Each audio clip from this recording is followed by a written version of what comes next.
My YouTube channel. हाँ जी, क्या हाल है आप सबके। और अल्हम्दुलिल्लाह अल्लाह का एहसान है कि मैं भी बहुत अच्छे से ठीक हूँ। बहुत अच्छे से ठीक हूँ। जी शुक्र है अल्लाह का। जाकिर नाइक पाकिस्तान आए हुए हैं और मुझे इतनी खुशी हुई है। और मैं उनको वैसे भी पहले भी बहुत शौक़ से सुनती थी और अभी भी जो पाकिस्तान में वो जो दौरा कर रहे हैं और वो जो बातें कर रहे हैं वो मैं इतने शौक़ से सुन रही हूँ।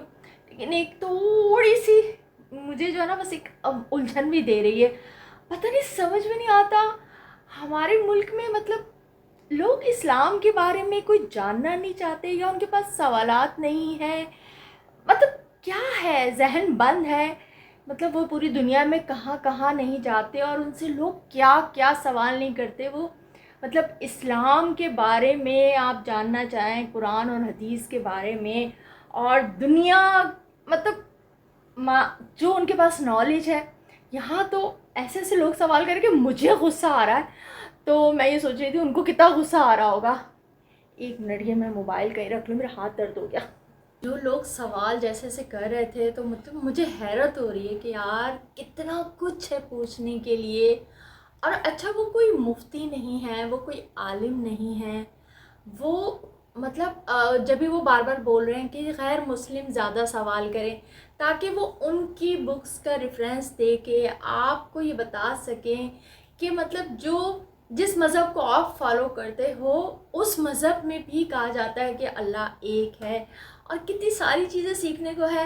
बहुत सारी मतलब मेरा दिल चाह रहा है कि मैं भी बहुत सारी बातें अभी बोल दूँ, लेकिन यहाँ पे हमारे यहाँ लोगों का थोड़ा सा प्रॉब्लम है कि लोग बात को समझते नहीं हैं। क्योंकि मैं देख रही हूँ जब जाकिर नाइक ही कुछ बोल रहे हैं तो उस पर ही कितनी सारे जो है ना फेसबुक पे या इधर उधर लोग ऐसी ऐसी बातें कर रहे हैं। जैसे एक औरत ने बोला कि एक पठान और जो थी औरत थी, उन्होंने बोला कि जी हमारा एक इस्लामी माशरा है, मैं जहाँ रहती हूँ और वहाँ पे ऐसे काम होते हैं। तो अब उन्होंने अगर देखा जाए तो उन्होंने बहुत समझदारी से जवाब दिया। देखिए वो आपके मुल्क में, हमारे मुल्क में मेहमान आए, वो ये तो नहीं कहेंगे ना कि वैसे ही वो डिसहार्ट हो चुके होंगे। क्योंकि जब वो आए थे तो वो बहुत खुश थे और वो बोल रहे थे कि मुझे बड़ी खुशी थी कि यार ये मुल्क जो है ना इस्लाम के नाम पे बना है। अब ज़ाहिर है इन्हें वहाँ यहाँ तो वो सब कुछ नज़र नहीं आया, तो वो काफ़ी ऑलरेडी जो है ना डिसहार्ट हो चुके हैं। अब उस पर अगर जो सवाल पूछे जा रहे हैं कि जी इस्लामी, हमारे यहाँ बहुत इस्लामी माशरा है, बहुत इज्तिमात होते हैं और मगर यहाँ पे ये काम भी होते हैं, तो वो तो नहीं कहेंगे ना मेहमान आए हुए कि जी आपके मुल्क में ये काम होता है, फला होता है। हाँ, उन्होंने बहुत अच्छा जवाब दिया, बिल्कुल सही बोला कि अगर ये इस्लामी माशरा है ना तो ये काम नहीं हो सकता, और अगर ये काम हो रहा है तो फिर इस्लामी माशरा नहीं है। इस्लाम को बदनाम नहीं करे क्योंकि इस्लाम में इस चीज़ की कोई गुंजाइश नहीं है। कोई मुसलमान ऐसा नहीं कर सकता है। अल्लाह की नाराज़गी मोल लेने वाली बात है। अल्लाह ने पूरी कौमें पलट दी हैं इस बात पे। तो वो उन्होंने बहुत अच्छा जवाब दिया, मगर हमारे लोग जो है ना उस जवाब को समझने के बजाय इस चीज़ को क्रिटिसाइज़ कर रहे हैं कि जी वो इतने गुस्सा हो रहे थे, उस औरत से बोले थे तुम माफ़ी मांगो। वो सही बोल रहे थे कि तुम कैसे कह सकती हो कि इस्लामी माशरा है, यानी कि इस्लाम है हमारे जगह पे और ये काम हो रहा है। इस्लाम नहीं है। अल्लाह बस सबको माफ़ करे, सबको हिदायत दे। ये कि मतलब आप इस्लामी, आप मुसलमान हो के जो पाँचों वक्त का नमाज़ी दिल से पढ़ता है, जो अल्लाह रसूल को मानता है, वो अल्लाह रसूल की ही बात से इख्तलाफ कैसे कर सकता है, कुरान से इख्तलाफ कैसे कर सकता है। तो उन्होंने बहुत अच्छी बात की, लेकिन हमारे लोगों को समझ नहीं आ रही। और भी दो तीन सवाल के जवाब थे जो, और अभी भी वो लाहौर में भी है उनका और इस्लामाबाद में भी है और लाइव आ रहा होता है, तो मैं तो बहुत शौक़ से सुन रही हूँ। और कितनी बातें सीखने को मिलती हैं अगर और से सुना जाए, सीखा जाए। मतलब जैसे उन्होंने कहा ना कि मतलब हम जब उस वक्त तक जन्नत में नहीं जाएंगे जब तक हम सिर्फ ये नहीं कि हमने अल्लाह को मानना है, रसूल पाक सल्लल्लाहु अलैहि वसल्लम को आखिरी नबी मानना है, हमने शुक्र भी अदा करना है, हमने सब्र भी करना है। और हम कितनी दफ़ा शुक्र अदा करते हैं। वाकई हमें बहुत कमियां हैं। हम अल्लाह से बेतहाशा शिकायतें तो करते हैं मगर शुक्र बहुत कम करते हैं। तो मैं तो बहुत सारी चीज़ें सीख रही होती हूँ और मैं अपनी लाइफ में आहिस्ता आहिस्ता, या यकीन जाने कि अव्वल तो मैंने कुछ ऐसी कोई ऐसी बड़ी बड़ी कोई गलतियाँ की नहीं, लेकिन जो भी छोटी छोटी भी आदमी हम इंसान हैं, हमारी लाइफ में कुछ ना कुछ हमसे गलती हो रही होती थी। तो मेरी कोशिश होती है कि मैं आहिस्ता आहिस्ता वो जो मुझसे जो है ना सही हो सके तो मैं वो करती रही हूँ। और अभी भी तो सोचे मैंने उनकी भी जब कल बातें सुनी तो उसमें से भी कितनी चीज़ निकाली कि हम कितनी दफ़ा अल्लाह को इस बात का ही शुक्र अदा करते कि उसने हमें सांस दी है, हमें सांस आ रही है, हम जिंदा हैं, ये पल हम जी रहे हैं। या जो चीज़ें नहीं हैं उसकी तो शिकायतें करते हैं, और जो चीज़ें अल्लाह ने हमें दी हुई हैं तो उसका शुक्र अदा नहीं करते। तो खैर मैं ऐसे ज़्यादा कुछ नहीं कहूँगी, क्योंकि मैं नहीं चाहती कि यहाँ पे फतवे वगैरह आएँ, कुछ ऐसी बात हो। तो बस लेकिन मुझे तो बहुत अच्छा लगा कि जाकिर नाइक आए, लेकिन मुझे दुख भी हुआ कि वो पाकिस्तान में वो क्या सब देख के जा रहे हैं, क्या हो रहा है, क्या बातें सुनी उन्होंने डोमेस्टिक वायलेंस पे और क्या क्या, और वो हैरान हो रहे हैं कि इस मुल्क में कोई कानून ही नहीं है, कोई मतलब सज़ाएं नहीं मिलती हैं, क्योंकि उन्होंने तो कहा भाई इस्लाम में ये सब कुछ नहीं है, कोई मर्द अपनी बीवी को मार नहीं सकता, उसको कोई इस्लाम में इख्तियार नहीं है, मर्द और औरत बराबर हैं। हाँ, कहीं अल्लाह ने कहीं कहीं किसका रुतबा कहाँ किस टाइम ऊपर रखा है वो सब इस्लाम में है, लेकिन ये बिल्कुल नहीं है कि कोई शौहर अपनी बीवी को मारे, या मतलब जो बदतमीज़ी जो हमारे यहाँ है आम चीज़ें हैं। तो वो हैरान हो रहे हैं कि यहाँ पे ना कोई सज़ा है, ना कोई इन चीज़ों पे जो है ना कोई रोकथाम है। तो खैर उनकी मैं तो बातें सुन रही हूँ, मुझे उम्मीद है कि आप लोग भी सुन रहे होंगे, और अपनी ज़िंदगी में इसी तरह से हम लोग कुछ ना कुछ चेंज लेके आते ही हैं। अच्छा जी, मैं जा रही हूँ इस वक्त, मुझे एक बड़ा दिल चाह रहा है केक खाने का, तो मैं केक लेने के लिए जा रही हूँ। और सोचा आज घर में जो है ना मैं बर्गर बनाऊँ। तो बर्गर हम लोग वो बहुत शौक़ से खाने जाते हैं, ऑज़ी बर्गर। तो वो बनता है पोटैटो बन में। तो मैंने सोचा जब मैं बनाऊँ ज़रा ग्रिल्ड चिकन बर्गर, ऑज़ी बर्गर जो है उनका, और लेकिन उसको बनाऊँ पोटैटो बन में ही। तो मैं केक भी लेने जा रही हूँ, और साथ में जो है ना वो बन भी पोटैटो बन ना, तो वो हॉबनॉब है जो ना उस वहाँ मैंने देखे कि वहाँ तो मिलते हैं, और भी यकीनन कहीं मिलते होंगे, लेकिन मुझे ये पता कि हॉबनॉब पे पोटैटो बन मिलते हैं। तो फिर मैं वो लेने जा रही हूँ, चले जी।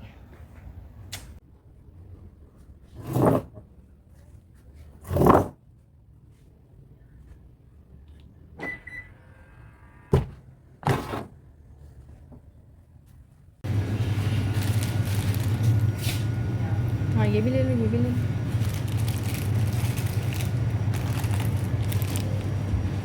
दो चार। आप कौन सा खाएंगे?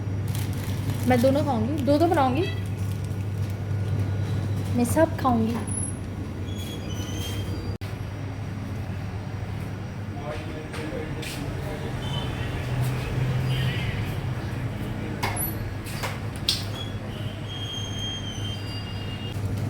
पोटैटो बन नहीं लिया तुम? पोटैटो बन मैंने दो ली। ठीक है, और एक वो लिया। एक ये हाँ सही। तो आलू या बस? दो दो चार छः, सही है। सही। हाँ। ठीक। एक केक अब कौन सा बताओ, क्या क्या क्या? स्लाइस।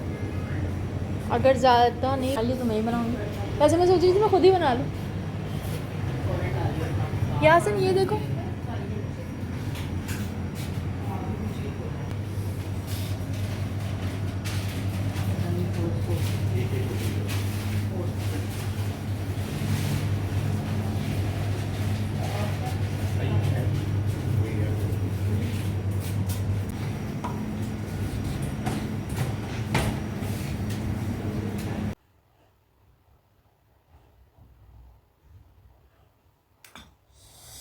ये देखें जी केक मैं लेके आ गई, और ये मैं चाय के साथ खा रही हूँ।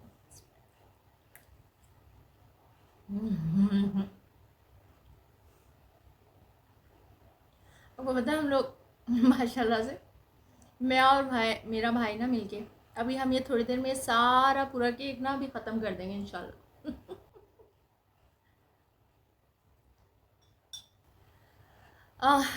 आप लोग को पता है अभी 2 अक्टूबर को ना उमर शरीफ उनकी जो है ना बरसी गुज़री, और उमर को ना नज़र न्याज करने का ना बहुत ज़्यादा शौक़ था। वो बहुत शौक़ से, बहुत दिल से नज़र न्याज करते थे। और जब उनके वालिदैन की भी बरसी आती थी ना, तो वो बहुत मतलब कुरान ख़वानी और इन लंगर का ना एहतमाम करते थे। तो मेरी कोशिश है कि अब ज़ाहिर उमर इस दुनिया में नहीं है, तो जब उनकी बरसी आए तो हम लोग, मैं और मेरी फैमिली, हम लोग कोशिश करते हैं कि जैसे वो चाहते थे लोगों को खाना खिलाया जाए, और जैसे वो करते थे ना, तो मेरी भी बस कोशिश रही कि मैं वैसे ही करूं। और 3 साल हो गए, 2 अक्टूबर को उमर शरीफ को इस दुनिया से गए हुए। और बस हमने क्या करा कि अब्दुल्ला शाह गाज़ी के मज़ार पे भी जो मस्जिद है, वहाँ के इमाम साहब को भी बोल दिया था, तो उन्होंने भी कुरान पाक वहाँ पे ख़त्म किए। उसके अलावा हमने वहाँ पे भी खाना खिलाया। और उसके अलावा हमारा एक मदरसा है जहाँ पे हम ज़्यादातर वो करते हैं उसका एहतमाम। माशाल्लाह से वहाँ पे 100 बच्चे हैं, और इतने प्यारे प्यारे बच्चे। और वो जब बैठ के वो सब मिल के कुरान पढ़ते हैं ना, तो 5-6 कुरान इतनी जल्दी वो लोग, क्योंकि माशाल्लाह सब हाफिज़ कुरान है, तो वो सब पढ़ लेते हैं। तो 5 कुरान तो अल्हम्दुलिल्लाह वो ख़त्म हुए। फिर उनसे पूछ के कि बच्चों का क्या खाने का मूड है, क्योंकि बिरयानी वो लोग मना कर रहे थे। तो फिर बच्चों ने बोला, तो फिर उसके हिसाब से जो है ना वो सैंडविच और क्या कहते हैं समोसा, एक दो चीज़ें और ना वो उसके पैकेट्स बना के, तो फिर वो लेके गए मदरसे। मेरा भाई नहीं सब किया अल्हम्दुलिल्लाह, क्योंकि उमर ने मेरे भाई को बेटा बनाया हुआ था, तो उसने अल्हम्दुलिल्लाह बहुत ये सब इंतज़ामात संभाले। फिर हमने जो है और देगे वगैरह बनवा के, तो वो फिर हमने मुख्तलिफ़ जगहों पे, फिर अब रास्ते में जो है ना बस सबको बांटना, क्योंकि बस उमर शरीफ को यही चीज़ें पसंद थी कि वो ऐसे ही करते थे। तो कोशिश ये है कि जो वो करते थे उसी काम को जारी रखा जाए। और बस दुआएं, ख़ुद भी कुरान पढ़ना, उनको बख्शना। तो बस ये कि आप लोग से भी दरख्वास्त है कि आप लोग जो है ना उमर शरीफ के लिए दुआ कीजिएगा। और बहुत सारे लोगों ने की भी, ज़ाहिर है सबको पता था कि 2 अक्टूबर को उमर शरीफ इस दुनिया से गए थे, तो बहुत सारे मैसेजेस भी आए। और तो मक्का शरीफ में भी जो हमारे जानने वाले हैं वो गए, दुआ कराई गई वहाँ पे। और इसी तरह मुझे, वैसे मैं को बताऊँ, आप लोगों के ही कितने मैसेजेस आ जाते हैं इंस्टाग्राम पे, फेसबुक पे, क्योंकि बता देता है, कोई करबला भी गया होता है तो बता देता है कि जी हमने यहाँ पे करबला में उमर शरीफ के लिए दुआ हुई है। तो बहुत खुशी होती है। और मैं जब भी अब्दुल्ला शाह गाज़ी हम लोग जाते हैं तो देखते हैं इतने सारे लोग आए हुए होते हैं और दुआ कर रहे होते हैं। तो बस आप सब लोग भी उनको अपनी दुआओं में याद रखिएगा।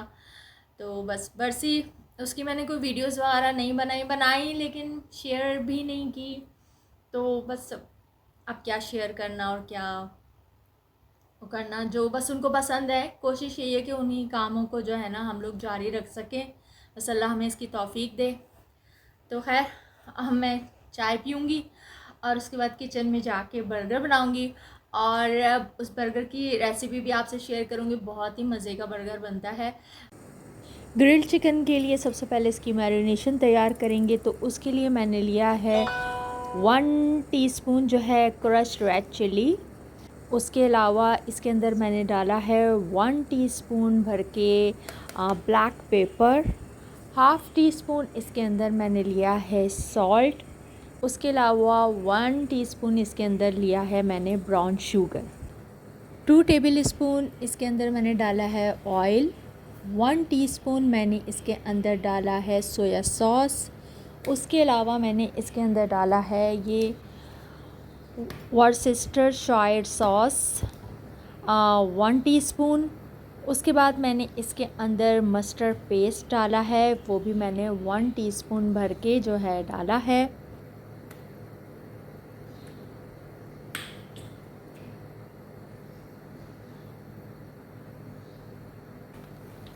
और मैंने इसके अंदर 1 टीस्पून विनेगर डाला है। और उसके बाद जो है ना फिर मैंने इस मिक्सचर को अच्छे से मिक्स कर लिया।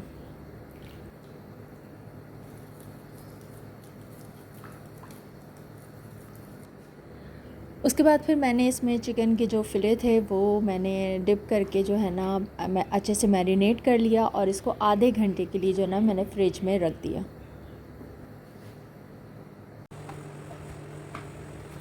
बर्गर बने और साथ में फ़्रेंच फ्राइज़ ना बने तो ऐसा हो नहीं सकता, तो फिर मैंने फ़्रेंच फ्राइज़ की भी तैयारी शुरू कर दी। यहाँ पे मैंने 2 आलू कट कर लिए, उसके ऊपर मैंने पानी में पहले इसे डीप किया, फिर उसके बाद मैंने इनको ड्राई करके इसके ऊपर थोड़ा सा नमक जो है ना छिड़क दिया। उसके अलावा मैंने इसके अंदर राइस फ्लोर यानी कि राइस का आटा, चावल का आटा, वो भी हल्के से छिड़क के इसे मिक्स कर लिया। यहाँ पे आधे घंटे के बाद मैंने जो चिकन थी उसको फिर हमने ग्रिल पैन में अपने डाल के और ऑयल लगा के तो इसको ग्रिल कर लिया, और उसके साथ साथ हमने अपने फ़्रेंच फ्राइज़ भी जो है ना फ्राई कर लिए।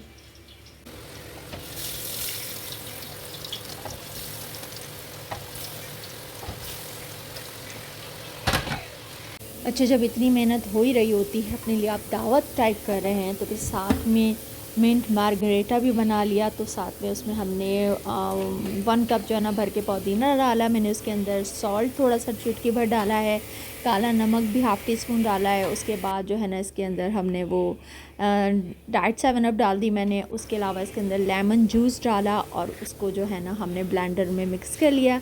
यहाँ पे हमने जो है ना अनियन भी जो है ना ग्रिल कर लिए और टमाटर भी साथ में ग्रिल कर लिए हैं, और फिर इसके ऊपर ग्रिल पैन में इसी पे ही हमने बटर लगा के तो ये जो हमारे पोटैटो बंस थे इनको जो है ना इनको भी ग्रिल कर लिया। नहीं,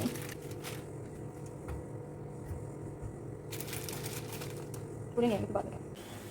अच्छा जी, जो बन पे सॉस लगेगी उसके लिए मैंने क्या लिया है, टमाटो केचप लिया है और साथ में मस्टर्ड पेस्ट लिया है, और इसको मिक्स करके यही मैं बन पे लगाऊंगी, और साथ में मायोनीज़ भी लगा सकते हैं वैसे तो।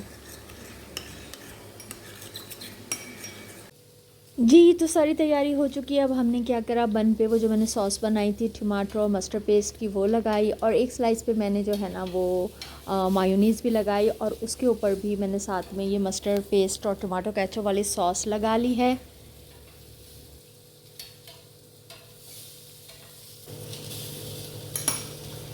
तमाम बन पे जो है ना हमने सॉस लगा ली। सॉस लगाने के बाद जो हमने चिकन ग्रिल की थी उसके ऊपर ही हमने एक एक चीज़ का स्लाइस भी रख दिया ताकि वो उसी चिकन के साथ मेल्ट हो जाए, और फिर ग्रिल चिकन को बन के ऊपर ला के रख दिया, और उसके बाद फिर इसके ऊपर ग्रिल जो अनियन है, ग्रिल टमाटो है, वो भी रख लिया। उसके ऊपर मैंने आइसबर्ग भी रखा है, और उसके बाद दोबारा से हमने अपने बन पे सॉस लगा के वो इसको कवर कर लिया। तो इस तरह से हमारा एक बहुत मज़ेदार सा जो है ना ये ग्रिल चिकन जो है ना ऑज़ी बर्गर जो है ना तैयार हो गया, और साथ में फ़्रेंच फ्राइज़ रख ली और मिंट जो है मार्गरेटा रख लिया, और इस तरह से हमारी एक बड़े मज़े की दावत हो गई है। और ये बर्गर बहुत ही टेस्टी बना है, उम्मीद आपको पसंद आया होगा। तो अगर पसंद आए तो प्लीज़ लाइक कीजिए, मेरे चैनल को सब्सक्राइब कीजिए और इसको ज़रूर ट्राई कीजिएगा, और ये बहुत ही मज़ा आया हमें खा के।